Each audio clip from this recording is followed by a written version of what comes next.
And for yielding. Madam President, I appreciate the opportunity to speak on this important piece of legislation today. I want to again point out to my colleagues and to anybody else who may be observing the volume of this thing. This is 2,100 pages, 21 pounds, which means it's about a pound per 100 pages.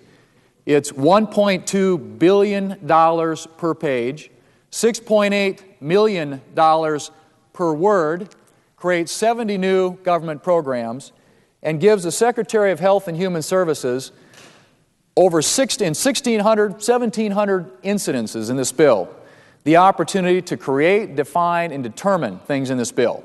This is a big government bill, a massive expansion of the federal government, $2.5 trillion when it's fully implemented.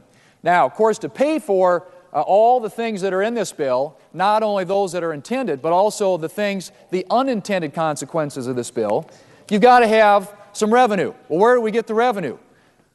The Democrats' proposal, the Reid bill, decided that they're going to raise taxes on small businesses and individuals and families, and that they're going to cut Medicare by about $500 billion. Now, what's ironic about that is that a few years ago, the Republicans, when we were back in the leadership here in the United States Senate, tried to do a budget bill that actually achieved some savings in Medicare and Medicaid to the tune of $27 billion combined. But the Medicare savings in that bill were $10 billion. That was over a 5-year period.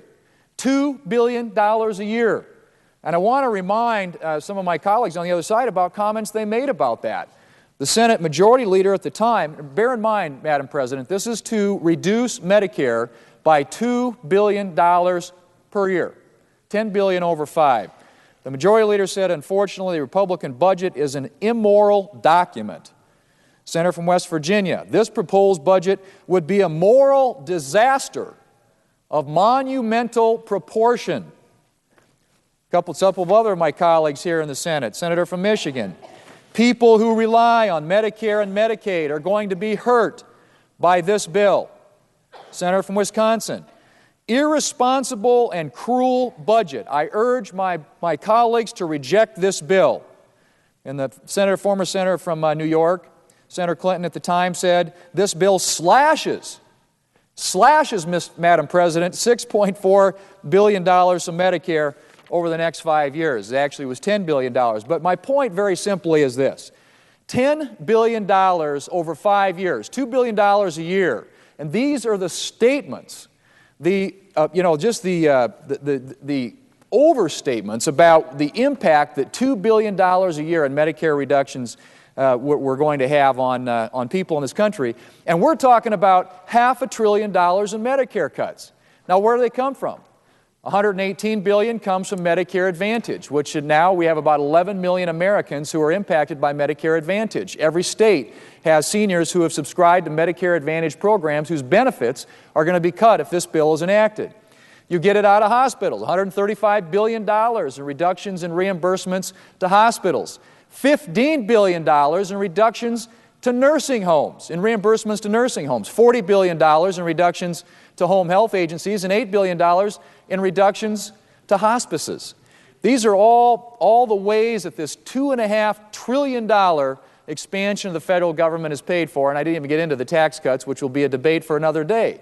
But the Medicare cuts in this bill, Madam President, are unlike anything that we've seen, past or present, and clearly, when you compare it to 3-4 years ago, we were trying to achieve $10 billion in savings in Medicare over 5 years, or $2 billion a year, you thought the sky was falling.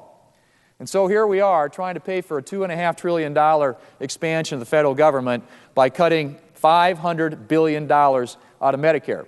Now, the point I also want to make, because it's been made by the other side this morning, in fact, by the most recent speaker, that somehow this recent CBO analysis should be hailed as good news. The corks are popping, there's celebration, and people are crowing about the new CBO report because it's got such good news for this bill and the impact it's going to have on people who buy health insurance in this company. Well, what is it that they are celebrating? The CBO in its report, Madam President, essentially said this: 90% of Americans are going to see their premiums increase or see virtually the same increases as they do today year after year. That, Madam President, is preserving the status quo, not decreasing costs as was promised. Now, President Obama, when he was running for office back in 2007, said when he gets a chance to do health care reform that he's going to reduce costs by $2,500 for every family in this country and cover everybody. This bill, after spending $2.5 trillion and creating 70 new government programs, doesn't cover everybody. There are still 24 million Americans who don't get covered under this bill, according to the Congressional Budget Office. And furthermore, nobody, well, at least I shouldn't say nobody, 90% of Americans, those who don't get subsidies, don't come out any better. They're still going to see the year-over-year increases in their premiums that they've been seeing for the past several years, and the cost of health care in this country is growing at twice the rate of inflation. So if you assume a year-over-year increase that's similar to what we've seen for the past several years, you're looking at, in the small group market, annual increases of over 6% for the cost of health care, to the point where a family today that's paying $13,000 a year for health insurance in the year 2016 will pay over $20,000 a year for health insurance. So nobody gets any better out of this except for the handful of people who are going to get subsidies. And if you're in the individual marketplace, your premiums go up. According to the CBO, 10 to 13% premium increase for people who buy in the individual market. If you're in the large group market, your premiums are going to go up like they have been, almost 6% a year. If you're in the small group market, your premiums are going to go up over 6% a year. So we're talking about spending $2.5 trillion, cutting reimbursements to nursing homes, cutting reimbursements to hospitals, cutting reimbursements to home health agencies and to hospices, and raising taxes on healthcare providers, medical device manufacturers, prescription drugs, raising the Medicare payroll tax, which incidentally doesn't go to preserve or extend the lifespan of Medicare or put it on a path towards sustainability, but creates a whole new government entitlement. We are going to do all that for what? At the best, to keep the status quo for people today. At the worst, to increase their premiums by 10 to 13%. That's bottom line. That's what this says. That's the new CBO report. That's the CBO report that the other side is saying, oh, this is great news. We're celebrating. Great news that premiums are going to continue to go up at twice the rate of inflation, just like they have been in the past, protecting and preserving the status quo as we know it in America today. This bill does nothing about the fundamental issue of cost, and it doesn't matter what market you're in. Small group market, large group market stay the same at best. In the individual marketplace, your premiums go up 10 to 13%. That's the news that's being hailed by the other side as validating the argument for why we need to pass a 2,100-page, $2.5 trillion, 70 new government program monstrosity of a health care bill.